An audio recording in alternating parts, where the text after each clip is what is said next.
Bonjour à tous, bienvenue à Tunis, bienvenue à la Cité de la Culture, bienvenue à vous tous dans le cadre de ces États généraux du livre. 4 objectifs principaux mis en place à Saint-Malo, rappelez-vous, en 2018. Favoriser la diversité de la création littéraire et intellectuelle en langue française, le développement d'un espace éditorial décloisonné et dynamique, favoriser une meilleure circulation des livres et initier également de nouvelles opportunités liées au numérique. Alors des enjeux absolument importants, mais il y a également un axe qui est absolument crucial, qui est l'axe qui nous intéresse tous cet après-midi. Il s'agit de développer l'accès des jeunes aux livres et à la lecture, et surtout d'ouvrir à la diversité culturelle en associant culture et éducation. Voilà un peu l'objectif qui nous réunit tous cet après-midi. Donc voilà, d'où cette table ronde intitulée « Éducation et culture », stimuler la lecture chez les jeunes, ouvrir à la diversité littéraire en langue française. Voilà un objectif, un projet absolument passionnant et ambitieux.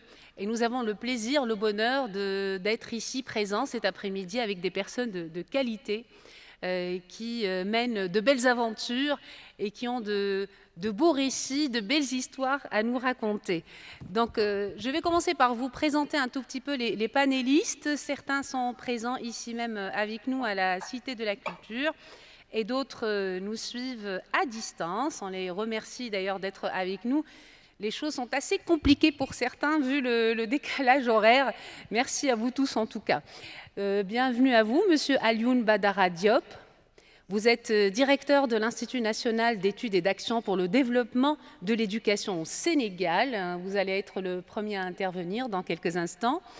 Monsieur Robert Bernard, ici présent, ancien inspecteur général de l'enseignement de la Fédération Wallonie-Bruxelles, président du Conseil du livre.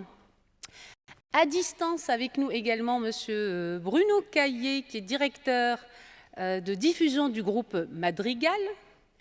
Nous avons également avec nous à distance Monsieur Sébastien Cloutier, directeur des politiques de la prospective au ministère de la Culture et des Communications du Québec.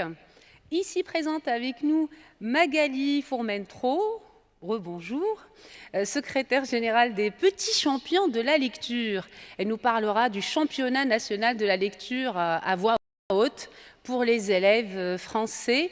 Lise Gauvin, écrivaine et musicienne, professeure également, professeure émérite de l'Université de Montréal et membre du Parlement des écrivaines francophones. Elle est avec nous également en distanciel. Béatrice Lalinon-Bado, fondatrice des éditions Ruisseau d'Afrique au Bénin, organisatrice de la Célibège, et nous en parlera tout à l'heure. Aliou Sow, directeur général des éditions Gandal, président de l'Association nationale des éditeurs de Guinée, point focal francophone pour les livres auprès de l'Association pour le développement de l'éducation en Afrique. Et ici présente Sonia Zlitni-Fitouri, professeure de littérature francophone et comparée à l'Université de Tunis, à la Faculté des sciences humaines et sociales.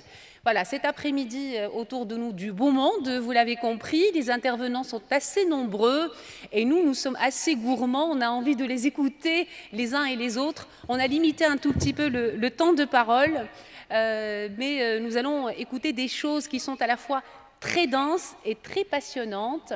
Et nous allons d'abord vous emmener, puisque nous parlons de lecture et de jeunesse, d'éducation et de culture, nous allons vous emmener à l'école.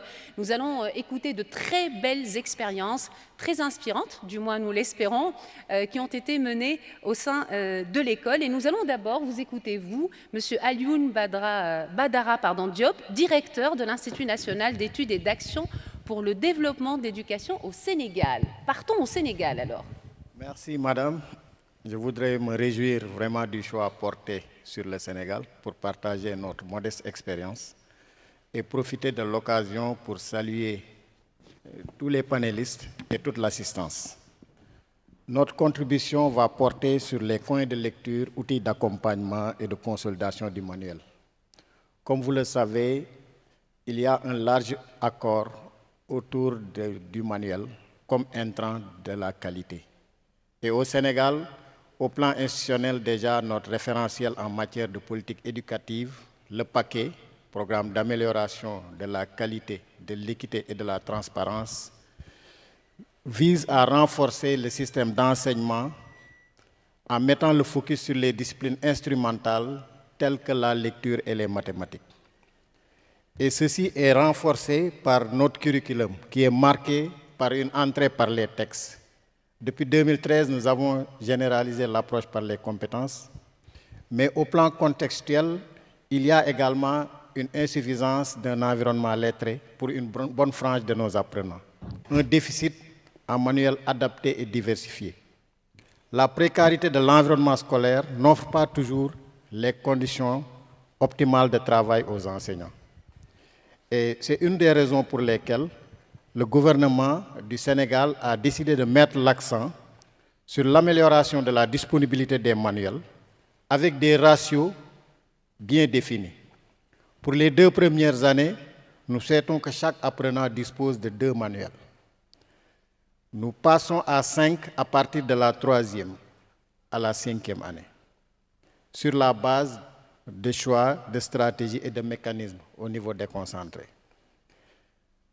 Nous encourageons également la mise en place de bibliothèques scolaires ou de coins de lecture dans les classes au niveau des écoles primaires, au niveau de l'enseignement moyen et secondaire.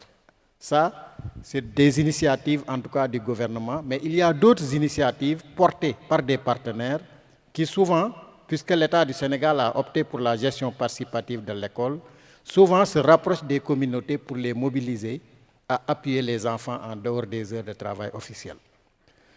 Pour les coins de lecture, ce qui fonde notre choix, c'est déjà, au plan même psychopédagogique, la conscience de l'écrit permet d'appréhender le sens de l'écrit. Cela permet de construire du sens, de distinguer la lecture de l'écriture, de comprendre que l'écrit remplit des fonctions comme s'informer, informer, entrer en relation, entre autres. Et il y a un auteur qui considère que les élèves qui sont fréquemment exposés aux textes écrits dans leur environnement acquièrent souvent une conscience de l'écrit avant leur entrée à l'école. Je pense que c'est Catherine Wood, depuis 2004.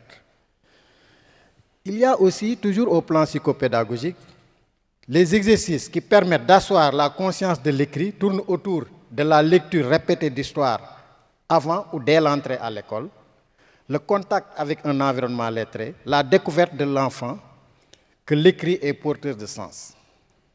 Et maintenant, le mécanisme que nous avons mis au Sénégal, il y a d'abord un choix. Et le choix, c'est opéré par la structure que je dirige, l'Institut national d'études et d'action pour le développement de l'éducation, qui est le bras technique de notre ministère en matière d'évaluation de manuels, en matière d'évaluation des apprentissages et en matière de recherche et d'études. Pour qu'un manuel entre dans nos classes, il faut que l'INEA donne l'agrément.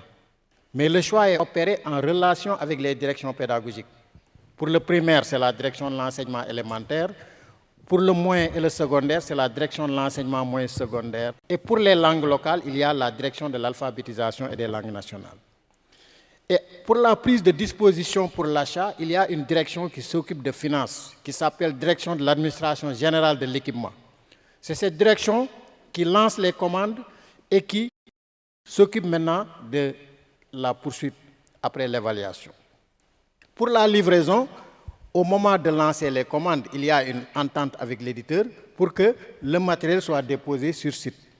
Et sur site, c'est au niveau des inspections de l'éducation et de la formation qui vont prendre le relais pour remettre au directeur d'école jusqu'à ce que ça arrive au niveau de l'apprenant. Et il y a des expériences même de traçage de ces manuels pour vérifier la disponibilité dans le cartable de l'apprenant. Pour terminer, les coins de lecture contribuent sans aucun doute à l'enrichissement de l'environnement et par conséquent à l'amélioration de l'efficacité des enseignements-apprentissages. Pour assurer leur développement, on a mis en place un fonds type.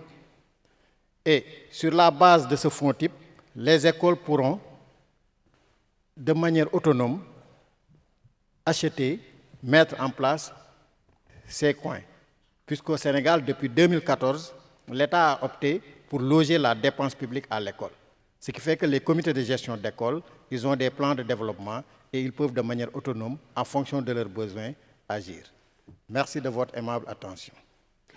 Merci beaucoup pour cette présentation à la fois efficace, en tout cas nous comprenons mieux comment les choses fonctionnent au niveau du Sénégal pour choisir la grande question de choisir les manuels et donner l'agrément aux manuels qui seront exploités par la suite au sein de l'école. Nous allons continuer sur la même lancée qui concerne un tout petit peu le volet institutionnel et nous allons partir au Québec. C'est ce que je vous propose. Nous allons écouter M. Sébastien Cloutier, qui est directeur des politiques et de la prospective au ministère de la Culture et des Communications du Québec, histoire de comparer un tout petit peu pour s'enrichir toujours les expériences des uns et des autres, les expériences des différents pays. Merci beaucoup. Est-ce que vous m'entendez bien? On vous reçoit 5 sur 5. Merveilleux, moi aussi. Donc, je vous souhaite un bon après-midi, un bon matin pour nous au Québec, puisqu'il est 9h presque 50. Écoutez, ma présentation, en fait, portera sur les thèmes principaux suivants, c'est-à-dire la collaboration, l'expertise, l'interdépendance et la concertation. En bref, en fait, la mission du ministère de la Culture est de contribuer au rayonnement de la culture et des communications, à l'épanouissement aussi individuel et collectif, et à la mise en place d'un environnement propice à la création et à la vitalité des territoires. Le Québec est un très grand territoire de 1,6 million de kilomètres carrés.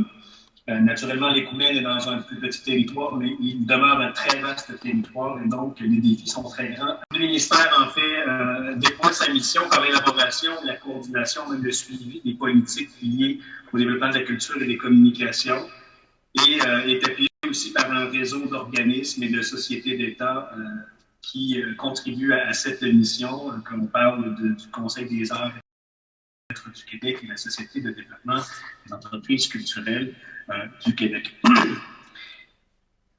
Au niveau du livre, allons dans le vif du sujet. Donc, pour assurer l'accès au livre et à la lecture à l'ensemble de la population québécoise et à commencer par les clientèles jeunesse, le ministère de la Culture s'engage principalement dans les secteurs de l'industrie du livre et des bibliothèques publiques. Lesquels secteurs, je dois vous dire, sont étroitement liés. Donc, toujours sous le thème de la collaboration, de l'expertise, de la concertation. Et les bibliothèques publiques, qui sont des lieux d'animation culturelle importants au Québec, relèvent pour la plupart des 1140 municipalités sur l'ensemble du territoire, lesquelles se vont aussi offrir un soutien ministériel, un accompagnement également, donc où il y a justement une mise en commun des expertises, une collaboration nourrie. Toujours sous le thème de la collaboration, une collaboration stratégique qui est de premier ordre, en fait, pour assurer justement l'accès à la lecture, favoriser l'accès à la lecture auprès des clientèles jeunesse. Un partenariat important entre le ministère de la Culture et des Communications et le ministère de l'Éducation au Québec. De tout encadrer dans un protocole qui vise le renforcement et la concertation des actions en matière de culture et d'éducation. Les deux ministères, en fait, mènent conjointement un ensemble d'activités qui visent justement à faire la promotion de la culture à l'école, soit auprès des jeunes ou des enseignants. Et soulignons ici là, que le ministère de l'Éducation injecte annuellement 20 millions de dollars pour l'achat d'œuvres littéraires ou d'ouvrages documentaires, que ce soit sous forme là, numérique ou imprimée, et ce pour les bibliothèques scolaires. Vous parlez peut-être rapidement, étant donné qu'on a un court laps de temps pour s'exprimer individuellement, puis après on pourra en discuter plus longuement si besoin. Mais voici une initiative porteuse à laquelle on est particulièrement fiers au Québec et qui est reconnue aussi, je vous dirais, dans l'ensemble de la francophonie canadienne, qui est le répertoire culture et éducation. C'est un répertoire, en fait, une source d'information pour toute personne ou organisme qui souhaite organiser des activités culturelles. Le répertoire culture et éducation est constitué de 2000 fiches d'artistes, d'écrivains, d'organismes qui offrent des ateliers artistiques, des sorties culturelles, qui couvrent plusieurs disciplines artistiques, genre littéraire ou autres secteurs culturels. À noter que 405 écrivains ont une fiche dans son répertoire Culture et Éducation, lequel on prend un soin jaloux au ministère de la Culture d'alimenter année après année pour s'assurer qu'ils vivent, qu'ils fassent vivre aussi le secteur littéraire, le secteur de la culture. Il faut dire que la littérature jeunesse aussi au Québec est source de fierté, est un fleuron qui foise depuis les dernières années. Et donc, nous en sommes très, très fiers et très contents. Pour assurer le dynamisme, parce que si on veut assurer en fait l'accès aux livres par les jeunes, il faut s'assurer aussi que les acteurs collaborent ensemble et soient à la même place. Et donc, c'est pour ça que le Québec s'était doté d'une législation forte qui appuie en fait une chaîne du livre et qui encadre les pratiques commerciales vise à assurer le dynamisme du secteur du livre, que ce soit de l'auteur au lecteur. Et à travers cette chaîne du livre-là et cette législation, il y a un saut de qualité qui est octroyé via un processus d'agrément, que ce soit au niveau des éditeurs, des libraires et des distributeurs. Le tout appuyé par des cueillettes de données importantes sur tant la consommation de livres au Québec, tant par le classement documentaire des livres au Québec. Tout ça pour améliorer toujours l'accès. Et je terminerai en soulignant l'apport important d'un organisme, d'un organe en fait, qui est le Conseil consultatif de la lecture et du livre au Québec, qui a pour mandat de donner son avis et de soumettre des recommandations à la ministre de la Culture sur toutes questions relatives à la lecture, au livre, à l'application aussi du cadre législatif et réglementaire. Donc, la question de l'accès aux livres auprès des clientèles jeunesse, pour siéger moi-même sur ce conseil, est une question, une préoccupation omniprésente au cours des travaux et des réflexions du conseil consultatif. Et vous mentionnez que les membres qui sont issus du conseil consultatif sont nommés par la ministre, les membres votants, et aussi appuyés par des membres non votants du gouvernement du Québec. Encore un lieu où on favorise cette collaboration-là et cette concertation. Je terminerai en disant que il est important, et c'est un défi constant de tous les jours, que tant les municipalités via les bibliothèques publiques abordent avec brio, mais qui font toujours face à ce défi de toujours favoriser l'animation et l'attractivité, en fait, des lieux publics où les jeunes peuvent se retrouver, en fait, pour lire, pour consommer la lecture, pour s'imprégner des œuvres littéraires qui sont à leur disposition. C'est un défi constant, mais ô combien stimulant. Alors, je vous laisse sur cette note. Merci beaucoup. Merci beaucoup. En tout cas, on sent votre fierté et on la comprend. On comprend que vous puissiez être fiers de cette belle expérience au Québec et on comprend plus que jamais que promouvoir le livre et le livre auprès des jeunes aujourd'hui dans le monde tel qu'il se présente à nous est avant tout un parti pris politique, c'est un choix politique, c'est un engagement politique. Puis c'est vraiment une chaîne qui part du livre en pensant à toutes les étapes, y compris les espaces où on pourrait lire, où les enfants ou les adolescents pourraient se retrouver pour lire. Nous allons continuer avec les belles expériences et les belles aventures qu'on a envie de partager avec vous cet après-midi. Nous allons revenir ici, même à la Cité de la Culture, en présentiel, mais en réalité, on va partir en France pour écouter l'expérience de Magali Fourmetreau, ici présente. Fourmetreau, je m'excuse d'écorcher votre nom. Vous êtes secrétaire général des Petits Champions de la lecture. C'est un championnat national de lecture à voix haute pour les élèves français. Une très belle aventure qu'elle va nous raconter, que vous allez nous raconter, et on espère qu'elle va susciter des vocations. Merci Alem pour cette introduction. Effectivement, c'est très passionnant d'entendre les expériences un peu partout, au Sénégal, en Wallonie, Bruxelles, au Québec, et celle que je vais vous présenter est encore différente. Elle a été créée il y a 10 ans en France suite à une étude qui avait montré des résultats de décrochage de la lecture importants des élèves à leur entrée en 6e. Le syndicat national de l'édition, qui était présidé à l'époque par Antoine Gallimard, qui est toujours d'ailleurs le président des Petits Champions de la lecture, a souhaité lancer une action pour développer le goût de lire auprès des enfants, et en particulier juste avant leur arrivée au collège, c'est-à-dire en classe de CM2. Et donc, l'association s'est inspirée d'un modèle allemand, d'un concours allemand qui existe là-bas depuis les années 60 et qui consiste en l'organisation d'un concours de lecture à voix haute au sein de la classe, qui permet d'élire un délégué de lecture au sein de la classe qui va, lui, ensuite aller en finale départementale pour représenter sa classe. Voilà, donc l'objectif, c'est que chaque enfant choisisse librement un roman jeunesse. Le choix libre du texte est très important pour nous. Et en lise un extrait de 3 minutes devant la classe, ce qui nécessite de choisir le livre, choisir l'extrait, et ensuite oser prendre la parole debout devant toute la classe pour aller raconter cette histoire aux autres. Voilà, et donc d'année en année, avec comme ça 4 étapes dans l'année qui jalonnent le concours, donc une finale dans la classe, et puis des finales départementales, régionales et nationales. Vous pouvez voir des images des finalistes nationaux sur la scène de la Comédie Française. Elles sont très belles, ces photos. Merci. Merci beaucoup pour les photos. Chaque année, le nombre de classes inscrites n'a cessé d'augmenter depuis 10 ans. On a commencé avec 300 classes la première année, et l'année dernière, on en avait plus de 2100, ce qui représente 60 000 élèves.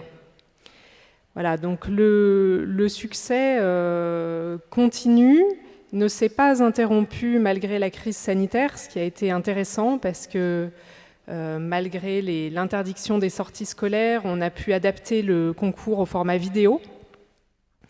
Et les enseignants ont été très motivés à l'idée de poursuivre, malgré le port du masque en classe, malgré le fait que les finales en présentiel dans les bibliothèques, dans les centres communaux, ne pouvaient parfois pas avoir lieu. Mais malgré tout, ils ont filmé leurs élèves, nous ont envoyé tous les éléments, et ça a pu se poursuivre et encore continuer à progresser en termes de nombre de participants, y compris l'année dernière. Voilà, je voudrais dire aussi que c'est un concept qui encourage la cohésion de la classe, c'est-à-dire que c'est une aventure collective et l'enfant qui remporte la finale au sein de la classe va continuer à représenter la classe pendant toute sa participation au concours. Nous insistons aussi beaucoup sur les rencontres entre les auteurs et les classes. Chaque enfant finaliste au niveau national remporte une rencontre avec un auteur qui va venir dans sa classe parler de son métier d'écrivain et répondre à toutes les questions des enfants. Et à l'étape de la finale nationale, le texte lu par l'enfant sera un roman de l'auteur qui est venu dans la classe en présence de l'auteur sur scène avec lui à la Comédie Française. Voilà, on a des résultats très encourageants. L'année dernière, on a mené un sondage auprès des enseignants inscrits. À 94%, ils nous ont rapporté qu'ils ont constaté des progrès en lecture auprès de leurs élèves suite à la participation aux Petits Champions de la lecture. Donc évidemment, pour nous, c'est une grande satisfaction, un grand encouragement. C'est un concours également qui développe la prise de parole et la confiance en soi des élèves.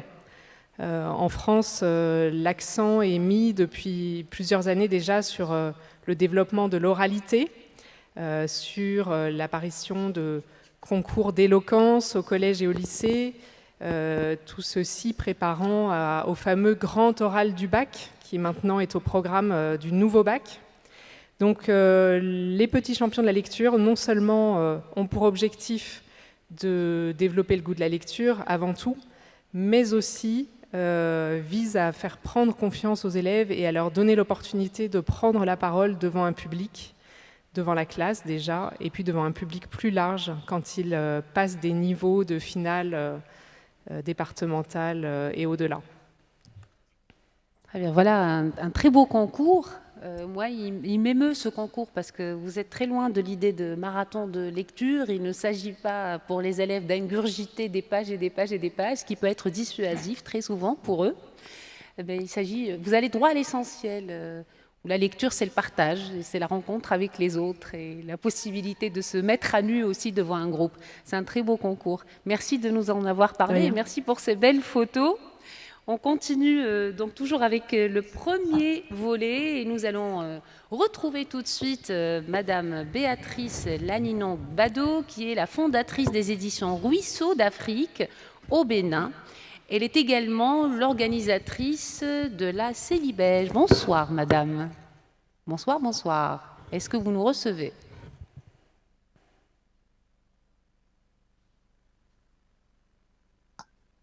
Bonsoir, est-ce que vous m'entendez? Parfaitement. Merci beaucoup d'être des nôtres cet après-midi. Merci pour votre présence. Merci, je salue toute l'Assemblée, qu'elle soit à Tunis ou connectée comme moi. Et merci à tous pour cette grande célébration du livre, notamment de jeunesse. Quelles sont les initiatives que nous avons prises pour stimuler la lecture chez les jeunes et quelles problématiques s'en dégagent? Les initiatives que je souhaite vous partager pivotent autour de 3 axes: la création, l'édition, la promotion du livre et de la lecture. Notre expérience commence en fait au début des années 90, dans un environnement au Bénin où le livre de jeunesse est sans intérêt, peu connu et voire méprisé. C'est dans l'inadéquation, je vais y arriver, c'est l'inadéquation des contenus, des ressources littéraires et éducatives qui étaient disponibles avec les réalités culturelles de l'enfant béninois et africain qui a fait le déclic en nous. Ce qui est important pour nous, ce sont des valeurs humaines universelles portées par une culture, celle de chez nous par exemple, et qui donnent ancrage et sens. Donc, dès sa création, le but des éditions Ruisseau d'Afrique était de transmettre cette sève culturelle de chez nous aux générations montantes. La finalité étant de prendre soin de l'enfant, de répondre à ses besoins de loisirs et de croissance, et en même temps de participer à ces processus d'identification, d'estime de soi et d'ouverture aux autres. Alors, sur l'axe de création, qu'avons-nous fait? Nous avons été amenés à mobiliser des auteurs potentiels et des artistes de styles divers, béninois, comme les artistes ouverts du Sénégal, par exemple. Nous nous donnons la liberté de nous promener sur tout le continent africain et même le monde entier. Nous avons été amenés à animer des ateliers d'écriture et d'illustration avec l'appui de l'OIF. Cela a donné naissance à un vivier d'auteurs et d'illustrateurs investis aujourd'hui dans la création du livre de jeunesse. Et cette activité de création fédère des acteurs du monde de l'enseignement et de l'éducation, des arts et de la culture, du monde de la pédagogie, de la psychologie et de la sociologie. Et aujourd'hui, le Bénin peut être l'un des pays de l'Afrique francophone à se targuer d'avoir une dizaine, je devrais dire des dizaines d'auteurs illustrateurs professionnels et qui commencent à s'exporter. Nous avons travaillé aussi au début, dans le sens de la création toujours, au début des années 2000 sur un projet de l'OIF dénommé Embarquement immédiat. C'est un projet de livre numérique dont le principe était de lancer des appels à manuscrits pour publier des livres numériques téléchargeables gratuitement en ligne. L'OIF ayant payé des droits aux créateurs, c'est-à-dire à l'auteur et à l'éditeur. Les problématiques liées à la création sont, depuis le départ, je vous disais, l'adéquation des contenus, la concentration du regard sur l'enfant et ses besoins, la stimulation et l'appui technique au niveau financier à la création. Ces problématiques aujourd'hui s'actualisent face aux enjeux de diversité. Diversité de contenu, diversité de format. La question, comment respecter la créativité locale? Comment la favoriser? Comment éviter des transpositions, mais favoriser des synergies? On parle par exemple de fractures, de ruptures, de sauts. C'est important de coller au réel.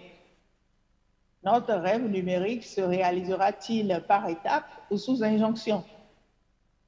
Notre jeunesse, aujourd'hui, en tout cas chez nous au Bénin, nous nous plaignons de l'avoir la tête toujours baissée.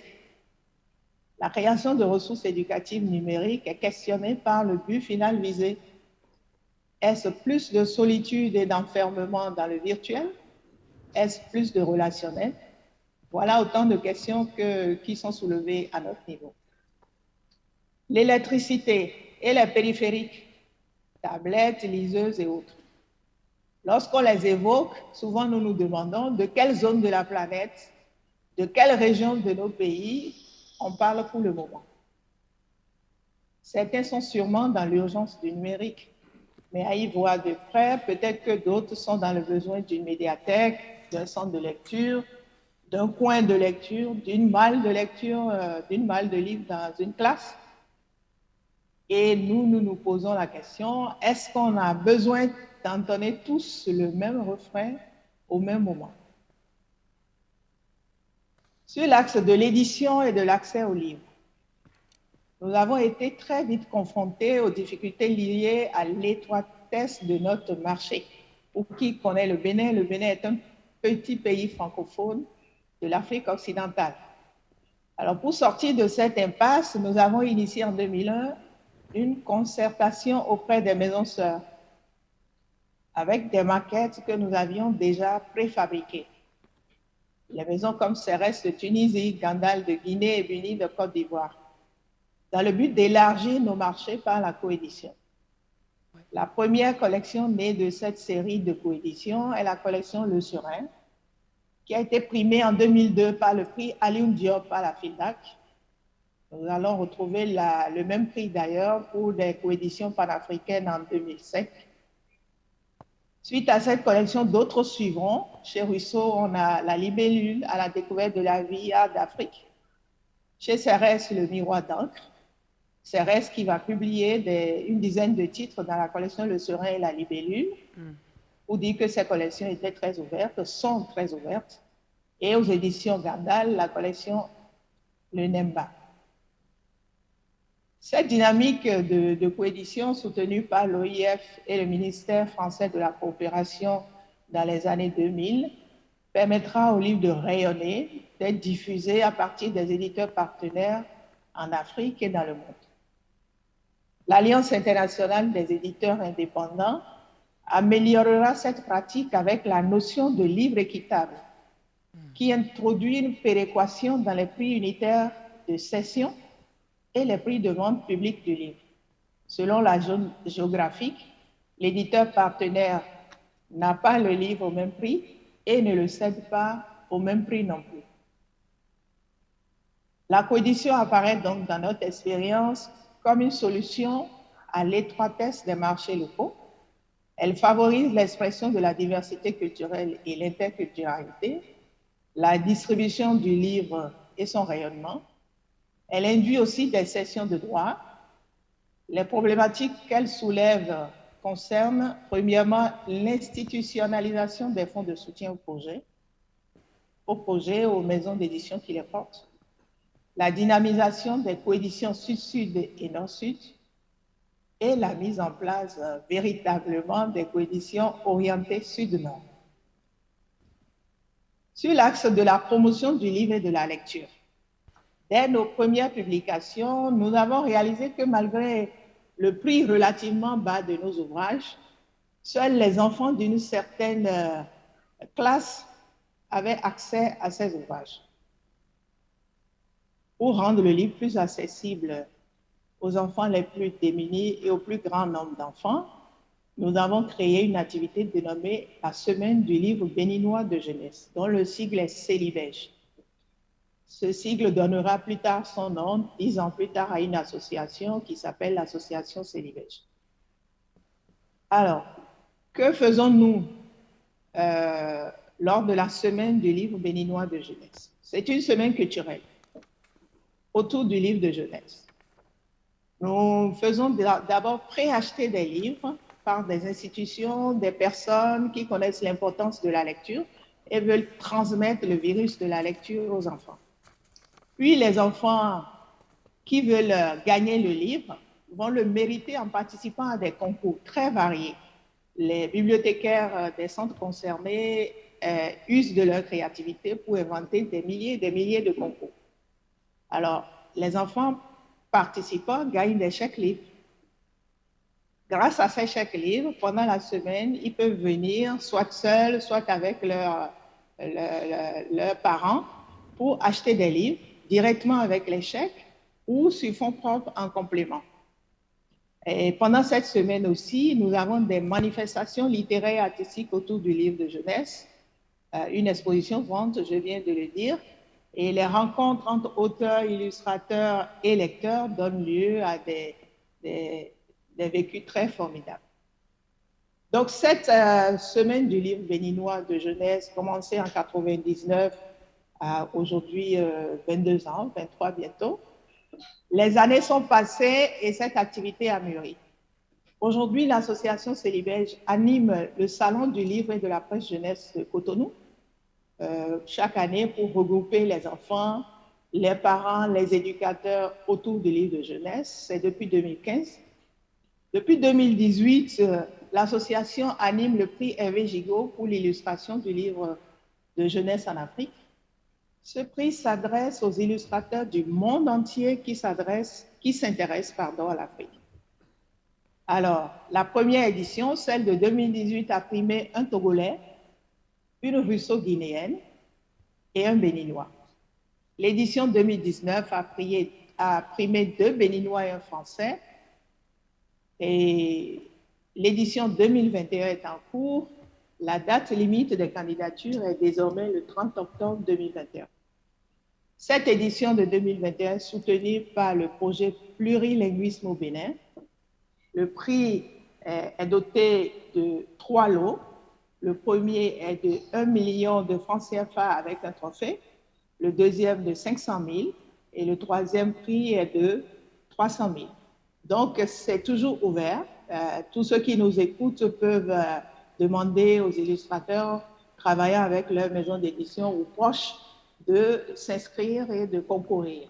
Le thème de cette année étant les cérémonies et la célébration en Afrique. Il faut noter que les illustrations primées sont éditées et co-éditées. L'exemple était cité la dernière fois par Aliuso. L'édition de 2018 a donné naissance à 4 beaux livres, dont La forêt sacrée de la Guinée, Il fait nuit depuis 2 jours du Bénin, Les 4 frères du Bénin et Kaleta. La problématique qui se dégage de cette expérience, c'est le déséquilibre, voire le désordre que crée le don de livres non discernés sur le marché local, dans les bibliothèques, et les torts créés aux éditeurs par un don non discerné du livre, mais aussi au livre tout court, que nous rencontrons dans les bibliothèques que nous visitons tout au long de la semaine du livre depuis plus de 20 ans maintenant, disposés sur les rayons, livrés à la poussière, et qui, au lieu d'attirer, créent plutôt de l'ennui auprès des enfants. On note aussi comme problématique la tension entre l'élan des associations de promotion du livre et de la lecture et les logiques financières. En somme, notre expérience sur le terrain nous maintient au contact des enfants. Toutes nos initiatives sont tournées vers la diversité. Auteurs, illustrateurs du Bénin, d'Afrique et par le biais des coéditions du monde entier. La problématique majeure qui se dégage de notre expérience, c'est comment cheminer ensemble, comment être dans la proximité et la solidarité, dans le respect et l'autonomie des uns des autres. Éducation et culture ne riment pas avec conformisme. Regardons simplement, surtout avec la pandémie, comment nous vivons. Certains passent le clair de leur temps à l'intérieur, d'autres en plein air. Ouais. nous pouvons déduire de nos opérations et de nos initiatives que, contrairement à ce que l'on dit, les jeunes veulent lire. Nous avons l'expérience d'une jeunesse avide de lecture et nous n'avons jamais eu assez de livres lors de nos opérations.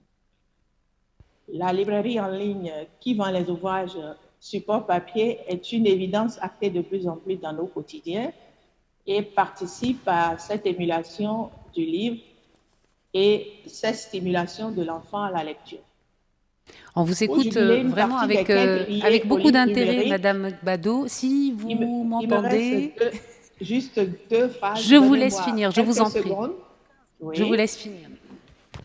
Et donc, je vais finir en disant que pour juguler une partie des craintes liées au livre numérique, et comme cela se fait dans le domaine de la musique et par les orchestres philharmoniques, on pourrait envisager un peu dans la poursuite du style embarquement immédiat dont j'ai parlé tantôt, des œuvres libres de droit dont l'éditeur garderait des droits papier, car le livre comme objet d'art avec lequel le lecteur développe une relation particulière demeure irremplaçable.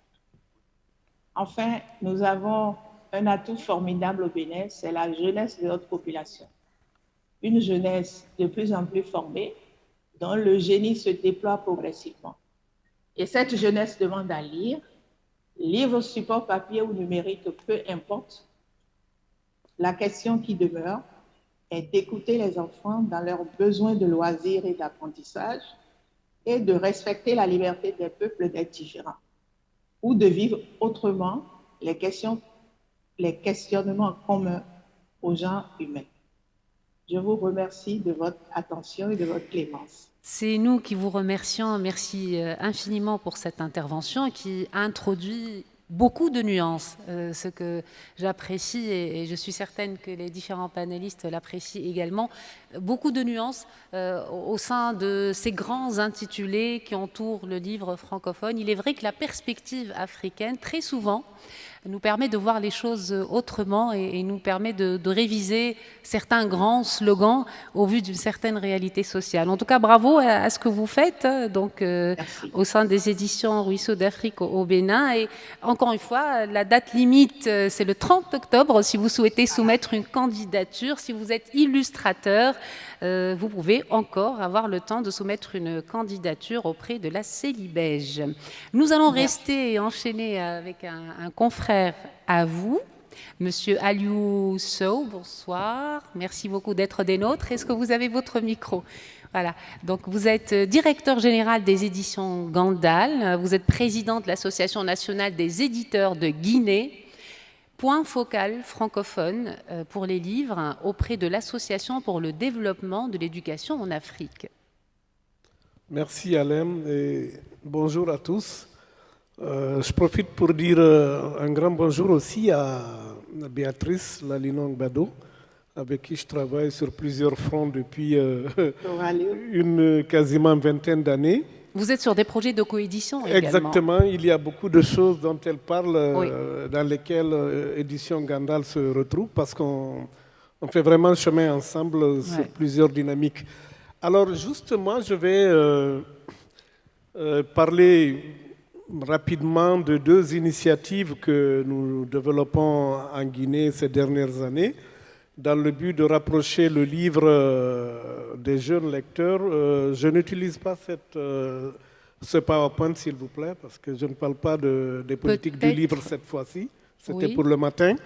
Cette fois-ci, je vais parler de deux initiatives vraiment en lien avec le rapprochement du livre auprès des jeunes et des initiatives pour inciter les jeunes à l'amour du livre et à l'amour de la lecture.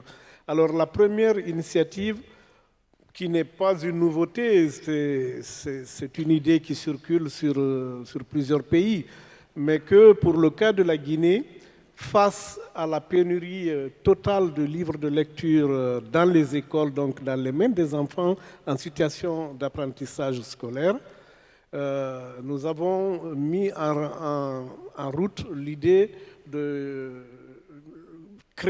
mettre en place des bibliomals pour les écoles.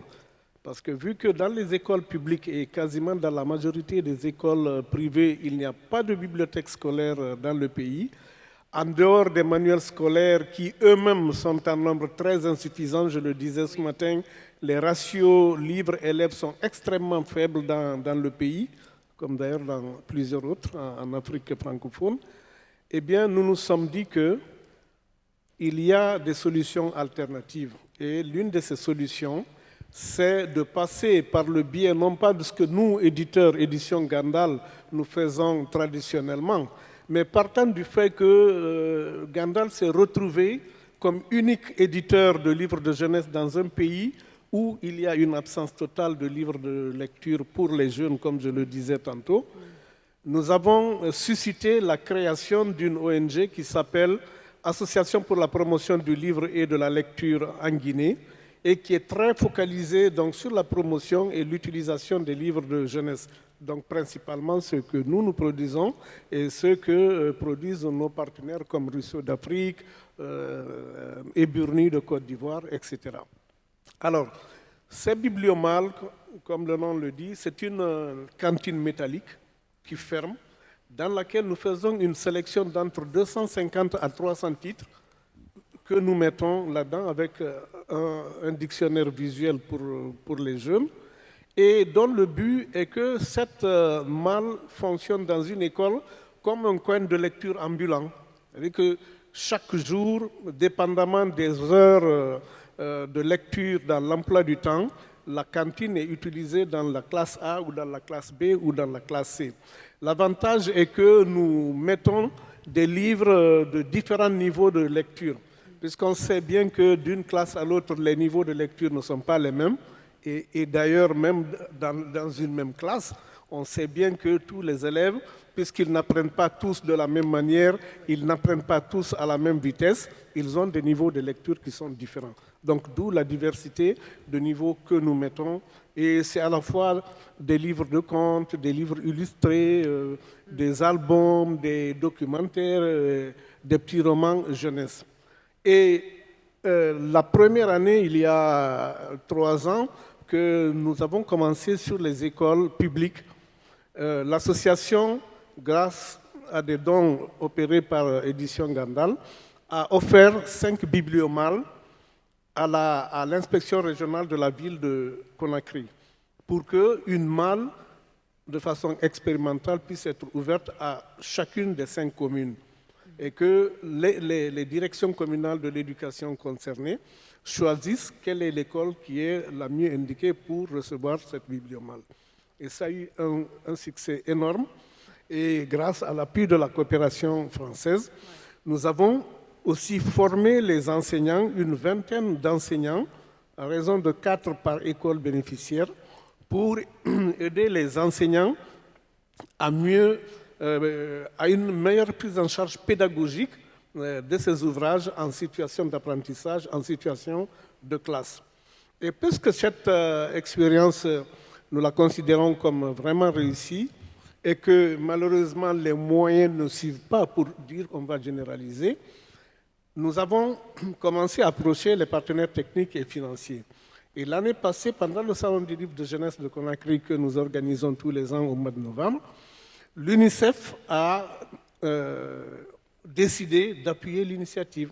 Donc l'UNICEF a acheté 10 bibliomals qui, cette fois, n'ont pas été donnés à des écoles de Conakry, mais ils ont décidé de les donner, heureusement, et je l'ai bien salué, à des écoles rurales défavorisées. Et donc c'est la même opération que nous poursuivons. Et cette année, nous avons le plaisir de voir le mécénat d'entreprise qui commence à soutenir l'initiative. Nous avons une société de boissons sucrées de Conakry qui va acheter des bibliomals et les mettre dans les écoles. Donc ça, c'est la première initiative. Je vais aller rapidement sur la deuxième, qui est une initiative d'un jeu de lecture que nous appelons le duel des livres, que nous organisons chaque année pendant le Salon international du livre de jeunesse de Conakry. Et alors, c'est un jeu comme des Olympiades scolaires, qui se rapproche un peu des champions de la lecture. Nous avons une 50aine d'écoles primaires et secondaires que nous invitons. Et chaque école est représentée par une équipe de 5 élèves encadrés par un enseignant sur des titres présélectionnés et donc sur lesquels ils travaillent. Et il y a le volet concours de lecture lui-même, mais il y a aussi le volet exploitation littéraire du texte. Donc nous jouons aussi bien sur le volet appropriation des compétences de lecture, appropriation des mécanismes de lecture, mais aussi sur le volet compréhension. Donc, ces jeux pendant le salon sont sanctionnés, comme les amis du bien-être font aussi, par une distribution de chèques livres. Mais les chèques livres vont aussi bien dans les mains des 5 élèves de chaque école, mais aussi chaque école qui participe à ce jeu reçoit un lot de chèques livres sous la forme d'une mallette pédagogique où nous mettons, non pas pour les élèves qui, eux, avec leur chèque, vont passer sur tous les stands de tous les éditeurs présents au salon et acheter les livres qu'ils veulent, mais pour l'école, ce sont des dictionnaires, des ouvrages pédagogiques que nous mettons. Donc nous pensons que ce sont 2 initiatives qui sont en train de s'implanter et de prendre corps à l'effort général d'approvisionnement des écoles en livres de lecture, étant entendu que nous sommes en phase avec le projet ressources éducatives, dans le sens que les livres de jeunesse doivent et peuvent être des moteurs efficaces pour le soutien à l'amélioration des apprentissages scolaires dans les écoles. Je vous remercie. Tout à fait. Quand il y a une osmose avec l'école et les structures éducatives, les choses se passent très très bien, en effet, comme vous l'avez souligné. En tout cas, nous avons pris connaissance pour ce premier volet de très belles expériences, très inspirantes, chez les uns et les autres, en survolant un peu les différents pays autour du livre francophone. Mais encore une fois, la question du corpus demeure cruciale. Comment faire en sorte que la perception de la francophonie change chez les jeunes, que la lecture soit attractive, comment susciter la curiosité chez les enfants, chez les adolescents. La question, elle est vraiment très importante et elle a été au cœur de ces états généraux dès le lancement du projet. Tout de suite, il a été question d'envisager un corpus qui puisse réellement changer la perception des jeunes du livre francophone. Et il y a eu un travail en amont qu'on va vous présenter tout de suite, puisque des spécialistes, des experts, des professeurs universitaires ont été sollicités en vue de concevoir un corpus. Aujourd'hui, ce corpus existe. Il est absolument époustouflant. On va d'ailleurs peut-être pouvoir faire défiler des images de quelques titres, de quelques couvertures de livres. Et on va en parler tout de suite pour entamer ce deuxième volet de cette rencontre cet après-midi. Nous allons partir à Montréal pour en parler tout de suite avec vous. D'abord, Madame Lise Gauvin, vous êtes écrivaine, musicienne, vous êtes également professeure émérite de l'Université de Montréal et vous êtes membre du Parlement des écrivaines francophones. On a beaucoup de plaisir à vous avoir parmi nous cet après-midi. Merci d'être des nôtres. C'est moi qui vous remercie. Et voilà. Alors, j'ai intitulé mon court message, ma courte intervention, « Changer les imaginaires ». Alors, permettez-moi d'énoncer d'abord 2-3 choses que je sais d'elle, la francophonie. La francophonie n'est pas une étiquette commode servant à regrouper les anciennes colonies françaises. La francophonie littéraire n'est pas un ensemble d'écrivains nés hors de France, publiant dans des maisons d'édition parisiennes et récipiendaires de prix prestigieux, ce qui permet à certains de proclamer, ainsi que le mentionne explicitement le manifeste pour une littérature monde en français, publié dans le journal Le Monde en 2007, de proclamer donc que le centre est désormais partout, aux 4 coins de la Terre.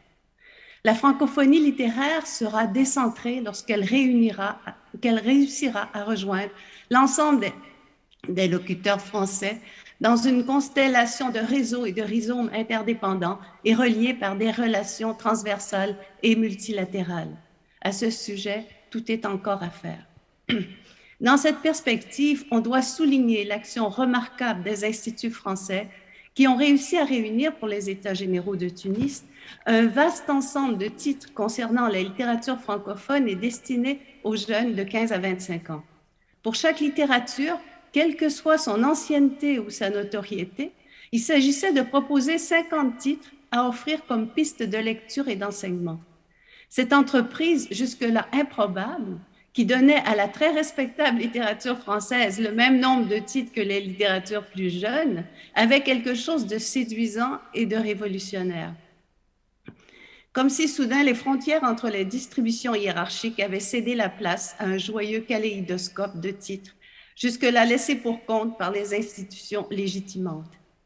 Il n'y a plus qu'à espérer que ces chefs-d'œuvre inconnus ne restent pas lettres mortes et constituent un répertoire vivant distribué aux quatre coins de la francophonie. Mais pour que ce beau projet soit mis en route, il faut que les livres suivent. Il y a une trentaine d'années, j'avais organisé avec un collègue de Belgique, Jean-Marie Klinkenberg, un colloque à Royaumont sur le thème « L'écrivain et ses publics », colloque réunissant écrivains, éditeurs, critiques et diffuseurs.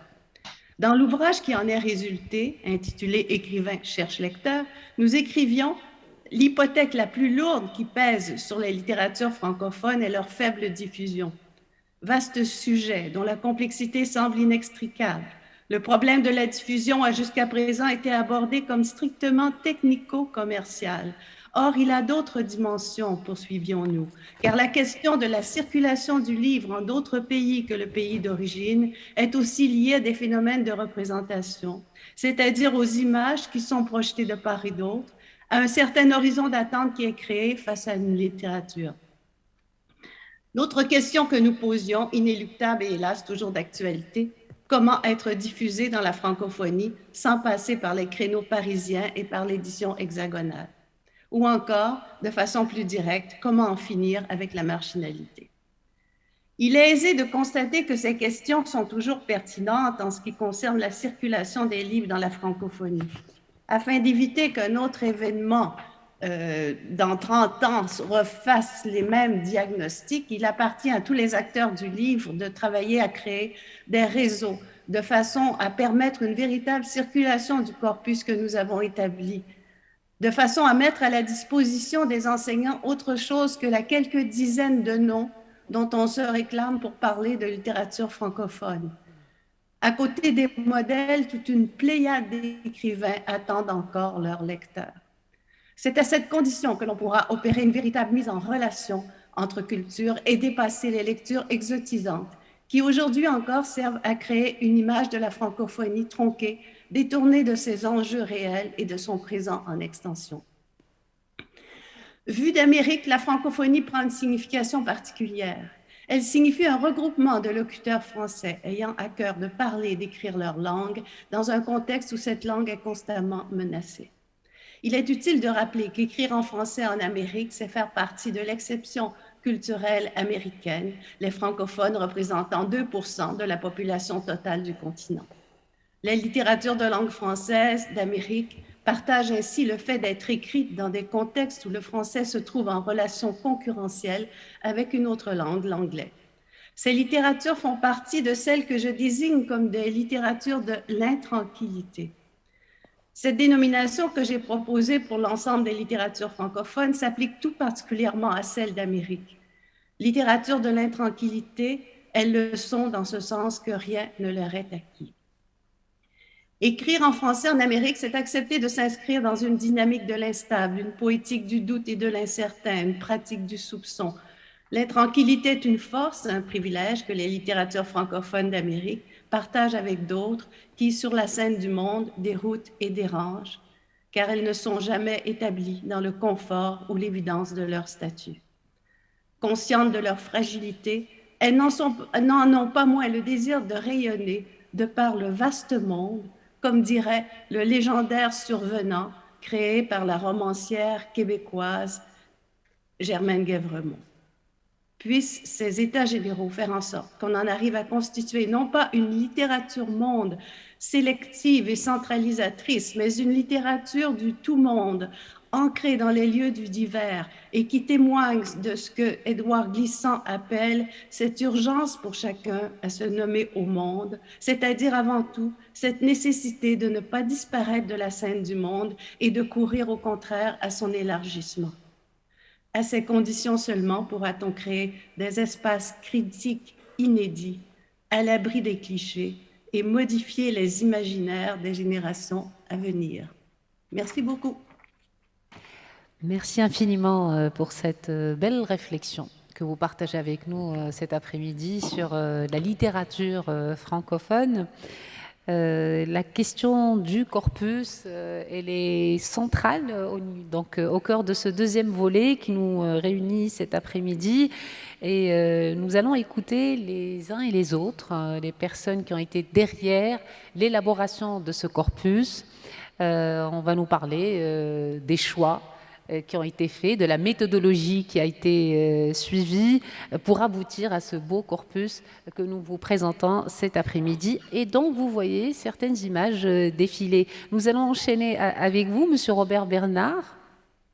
Vous êtes ancien inspecteur général de l'enseignement de la Fédération Wallonie-Bruxelles. Vous êtes président du Conseil du livre et vous avez été au cœur de ce projet du corpus. J'ai été président du Conseil du livre. Je salue d'abord la chère Lise, qui a dû vivre des journées difficiles parce que quand nous avions des réunions à distance, avec le décalage horaire, évidemment, ça devait lui poser parfois des problèmes de sommeil ou de réveil. Je pense que c'est le cas aujourd'hui encore. Hein. Et c'est certainement le cas aujourd'hui. Certainement le cas, oui. Un salut spécial. Littérature francophone, je ne sais pas si ça existe. J'aurais tendance à parler de littérature française. J'invite tout le monde à regarder d'ailleurs la présentation que je fais pour la littérature de Belgique, où le concept est un peu analysé. Je ne vais pas y revenir ici, nous n'avons pas le temps. Je voudrais simplement dire que la moitié des œuvres retenues pour chacun des pays, c'était patrimonial et de l'autre côté des auteurs vivants, contemporains. Et ça me paraît important parce que ça permet d'inviter ces auteurs encore vivants dans les classes, par exemple, pour les faire rencontrer les élèves. Et ça permet, et j'entends encore à votre même place Kamel Daoud dire hier...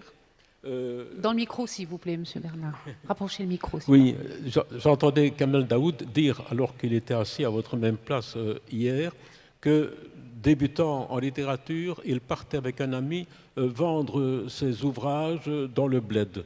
Et que là-bas, il rencontrait des villageois qui étaient étonnés de voir un écrivain dans leur village. Et l'importance de désacraliser cette notion d'écrivain. Et c'est ce qui arrive quand les écrivains arrivent dans les classes. Et ce n'est pas seulement intéressant pour que les élèves se rendent compte qu'un bon écrivain, ce n'est pas nécessairement un écrivain mort, qui a une littérature vivante, mais c'est intéressant également pour les professeurs qui ont parfois tendance à se promener dans les panthéons en faisant des visites guidées respectueuses. Donc c'est important, la littérature, elle vit. Dans le choix qui a été opéré, il y avait la volonté donc d'aller vers patrimoine, littérature écrite maintenant, aujourd'hui, d'équilibrer évidemment auteurs et autrices, qui n'était pas toujours facile dans certains contextes, et d'autre part, d'aller vers différents genres, et surtout de se limiter à 50. Maintenant, je salue ici la France, qui avait dû faire une sélection, évidemment, quand on entend les chiffres de production et de vente encore ce matin, on imagine bien la douleur. Mais ça constitue un corpus qui va constituer un outil, à mon sens, tout à fait exploitable pour traduire la diversité. Et je souhaite vraiment qu'il soit diffusé, qu'on s'en empare. Et le confinement a amené des développements de pratiques de communication particuliers. Le numérique n'a pas que des désavantages. Et donc, je pense que je vais m'arrêter ici, mais la bataille du livre, par exemple, qui est une expérience menée depuis quelques années par la Suisse avec différents pays, notamment africains, à destination des plus jeunes, je pourrais très bien imaginer un concept qui ressemblerait et qui travaille à partir du corpus qui a été constitué. Et donc, pour terminer, je vais rappeler les pays participants. Je vous en prie. Algérie, Belgique, Burkina Faso, Cameroun, Canada, Côte d'Ivoire, France, Haïti, Luxembourg, Madagascar, Mali, Maroc, île Maurice, Mauritanie, Sénégal et la chère Sonia était référente pour la Tunisie. Tout à fait. Merci. Merci à vous.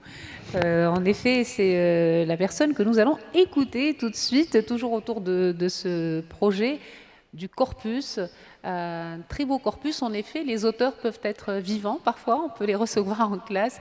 Cela permet de désacraliser et surtout cela permet de dire que la littérature n'est pas une montagne impossible à escalader et qu'elle peut être tout à fait accessible.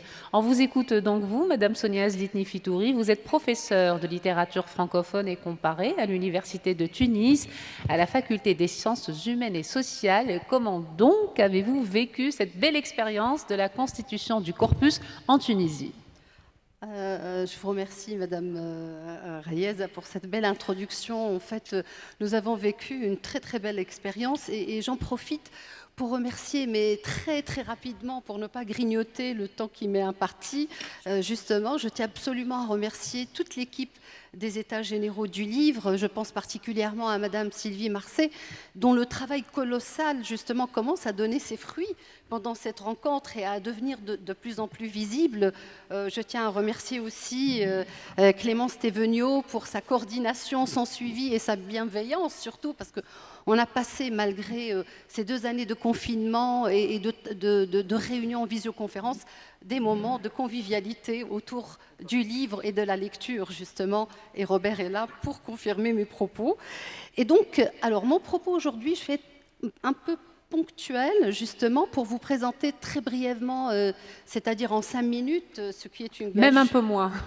Ah non, un peu moins, c'est pas juste... Je vous mets la pression, je vous mets la pression. 5 minutes, et j'essaierai vraiment de les respecter. Merci beaucoup. Donc, le corpus tunisien a été choisi, justement, en fonction d'un lectorat de 15 à 25 ans, dans une volonté de nourrir chez les jeunes une appétence de la lecture et de les inciter à découvrir une autre littérature relativement jeune également, celle de la Tunisie. Hein. Entre jeunes, on se comprend. Hein. Donc, je dois préciser qu'une seule œuvre de chaque auteur a été retenue afin d'intégrer dans ce corpus le maximum, parce que justement on avait la contrainte des 50 références seulement, donc il fallait intégrer le maximum de titres susceptibles de mettre en relief l'évolution de cette littérature, sa tendance au renouvellement, et d'assurer surtout une visibilité à des auteurs émergents et de qualité. Hein. Ce corpus tunisien est donc présenté en respectant un ordre alphabétique afin d'en faciliter la consultation. Il est constitué quasi équitablement d'œuvres d'écrivains majeurs, hein, dits classiques entre guillemets, hommes ou femmes, d'œuvres d'auteurs contemporains, d'auteurs de l'extrême contemporain, d'écrivains judéo-tunisiens, d'auteurs résidant à l'étranger, donc édités en Tunisie ou en France. Alors, il en ressort l'image d'une Tunisie plurielle, d'une littérature tentée par le divers. Et le divers est justement le maître mot de ce panel dédié justement à l'ouverture des jeunes à la diversité littéraire francophone. Donc, cette initiative est assez intéressante parce que l'objectif majeur est justement de l'élaboration de ces différents corpus littéraires francophones et d'introduire et de renforcer l'enseignement de la littérature francophone dans les collèges, dans les lycées et dans les universités, ce qui contribuerait justement à éduquer à la diversité et à forger la compétence interculturelle des jeunes apprenants. Parce que quand on voit un petit peu le figement identitaire qui s'est propagé partout dans le monde, donc l'on comprend la nécessité justement d'encourager cette initiative, d'ouvrir les jeunes à la diversité. Nous savons par ailleurs que les jeunes, et là je ne vous apprends rien de nouveau, ne lisent plus, ou en tout cas de moins en moins, et que leurs acquis en lecture sont dus principalement à des prescriptions scolaires ou universitaires. Et donc les références de ce corpus tunisien francophone ont été choisies dans une volonté d'enclencher une sorte de jeu d'identité et d'altérité qui, me semble-t-il, est un facteur assez important de motivation à prendre en compte pour inciter les jeunes à lire et surtout à découvrir la richesse et la diversité de la littérature, à aller dans l'espace de l'autre, à s'inscrire dans une résonance culturelle, justement, qui est productrice d'une richesse humaine, hein, parce qu'on est vraiment dans l'humain. La lecture devient ainsi un chemin privilégié pour se découvrir, pour se construire à travers l'autre, à travers la littérature et la culture de l'autre, et donc le jeune se transforme à son tour en un sujet lecteur divers. Hein. Et cette diversité littéraire est une manière d'ouvrir aux jeunes lecteurs une fenêtre sur le monde, de faire approcher le particulier à l'universel. Quand j'ai essayé de faire de la publicité à cet événement sur ma page Facebook, il y a une étudiante en licence qui m'a dit « Mais madame, qu'est-ce que je vais découvrir, moi? Qu'est-ce que cela va m'apporter d'aller assister ?» Puisque les livres ne sont pas au programme. Voilà, surtout quand les livres ne sont pas au programme, d'aller assister à un tel événement. Je lui ai dit « Nous allons vous ouvrir une fenêtre sur le monde, mademoiselle, et vous allez pouvoir être en contact avec des écrivains, pouvoir les écouter et aller courir acheter leurs livres pour justement découvrir la littérature de l'autre et aller dans l'espace de l'autre. Et ça, c'est fondamental pour forger une identité plurielle chez les jeunes. C'est très, très important. Et c'est la véritable gageure et le défi, le pari donc d'un tel projet, justement. C'est ainsi donc que les choix des textes littéraires tunisiens dans ce corpus, outre les textes dits classiques, représentatifs d'une certaine période, d'une certaine esthétique scripturale particulière, prétend s'adapter également au goût du lecteur adolescent, jeune, en proposant des romans de l'extrême contemporain. Robert parlait tout à l'heure des écrivains vivants, hein. Il y a le patrimoine, mais il y a aussi le vivant. Hein. Et donc, ce corpus-là va traiter justement de sujets d'actualité susceptibles d'accrocher l'attention des jeunes, comme par exemple l'éco-poétique, avec l'univers apicole, par exemple, proposé par Yemen Manéi, comme les traversées clandestines en mer, ce qu'on appelle en Tunisie la harga, hein, et qui est un véritable problème d'actualité, hein, parce qu'on voit les jeunes parfois risquer leur vie, hein, pour pouvoir aller à l'autre rive, justement, chercher l'Eldorado. Et donc, ça pourrait intéresser les jeunes, donc, de telles lectures. Il y a aussi des textes de genre policier, dystopiques, de science-fiction, des histoires de fantômes, des thrillers aussi. Hein. Et donc, ce sont des genres susceptibles de retenir l'attention d'un jeune lectorat. Alors, évidemment, pour résoudre le problème de la non-disponibilité des livres, la plupart des références retenues dans ce corpus sont des textes qui ont reçu un prix ou une distinction littéraire, pour la simple raison qu'ils sont des textes plus visibles, plus disponibles sur le marché du livre et plus accessibles pour les jeunes. Hein. Alors, faut-il rappeler pour finir, je vais bientôt finir, que les plus récentes enquêtes étudient les nouvelles formes de lecture parcellaire chez les jeunes sur support électronique, ordinateur, tablette, smartphone, parce que ces derniers boudent de plus en plus le livre imprimé, malheureusement. Et devrions-nous inventer dans ce cas-là de nouvelles modalités de circulation des livres dans l'espace francophone? Alors les débats d'hier et de ce matin ont été très riches et instructifs, parce que je viens d'apprendre, parce que nous, on a une contrainte en Tunisie, par exemple, c'est de ne pas pouvoir payer un livre, par exemple, parce qu'on n'a pas la carte Visa internationale. Et donc, les éditeurs présents sur ces différents panels nous ont expliqué qu'ils ont pu résoudre ce problème en ayant recours à des partenariats avec comment dire, les téléphonies, les opérateurs donc, de téléphonie, donc, comme Télécom par exemple chez nous. Et donc le jeune va pouvoir acheter le livre en ligne avec une simple carte téléphonique, ce qui est véritablement... Une révolution en Tunisie. Pardon ? Une vraie révolution en Tunisie pour les lecteurs. Et je m'en réjouis vraiment pour les fait. jeunes, hein, parce que c'est un véritable handicap. Et donc nous devrions peut-être nous aligner, nous aussi, sur le marché numérique du e-book, du e-scribe, sorte de bibliothèque numérique, justement du streaming, des textes en audio, des lectures à voix haute, afin d'inciter les jeunes à lire autrement, afin de leur faciliter l'accès à la lecture et aux livres, au risque, bien entendu, de sacrifier ce rapport charnel et affectif avec le livre en version papier, qui est pour moi personnellement essentiel et non négociable. Voilà, merci beaucoup. En tout cas, on vous écoute avec beaucoup de plaisir et merci d'avoir rappelé qu'en Tunisie, la question de faire lire les jeunes est un enjeu national, en fait. C'est un enjeu identitaire qui est absolument national. Ça permet de rappeler, parce que des fois on l'oublie, que la Tunisie est une mosaïque. Nous allons, avant de donner la parole au dernier intervenant, je sais que vous voulez rebondir sur ce qui vient d'être dit, Monsieur Robert Bernard, très rapidement, 30 secondes. Je ne veux pas vraiment rebondir, simplement dire que dans la liste, il y a 16 pays, mais il est clair que c'est évolutif et qu'on appelle tous les pays qui ne sont pas encore représentés à effectuer exactement le même travail.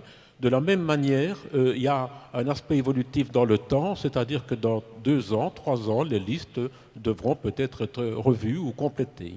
Voilà. Merci beaucoup. En le remerciant d'avoir patienté avec nous, on va écouter tout de suite Monsieur Bruno Caillé. S'il est toujours présent parmi nous, Monsieur Bruno Caillé est directeur de la diffusion du groupe Madrigal. Merci beaucoup d'être des nôtres cet après-midi. Vous avez patienté tout au long de la rencontre. Je vous remercie pour votre présence et pour votre patience. Merci beaucoup.